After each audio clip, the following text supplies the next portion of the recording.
In this video, I want to give you a brief overview of the work masked CycleGAN, an architecture for unpaired multimodal domain translation with interpretable latent variable. So first of all, let me give you some motivation of the problem. Um, CycleGAN is a popular approach in a generative model that is able to do image domain translation from like A to B or B to A. But the limitation is that the translation is unimodal.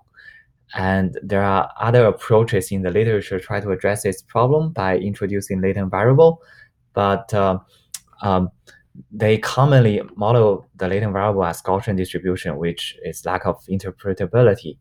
And mask CycleGAN is trying to address both issues by introducing this mask, pixel mask, as latent variable. And I will show later how this whole architecture works. So all main contribution in the technical aspects come from three parts: the masking, the generator, and the loss objective.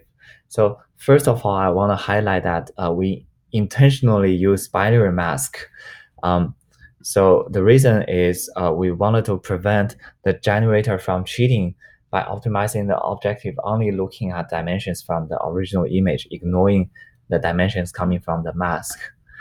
And we have experimented with different masking scheme. First, the center square masking scheme. Second, multi-rectangular masking scheme. And here are some samples showing like masks generated from different masking schemes. And in the future, we also wanted to explore masks generated through attention network.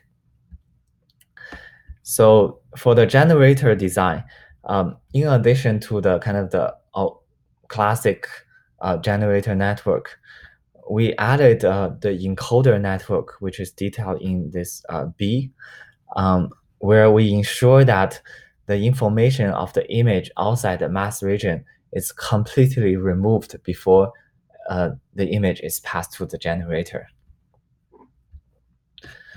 As for the loss, there are three pairs of losses. First, for the GAN loss, we introduce this another mask GAN loss.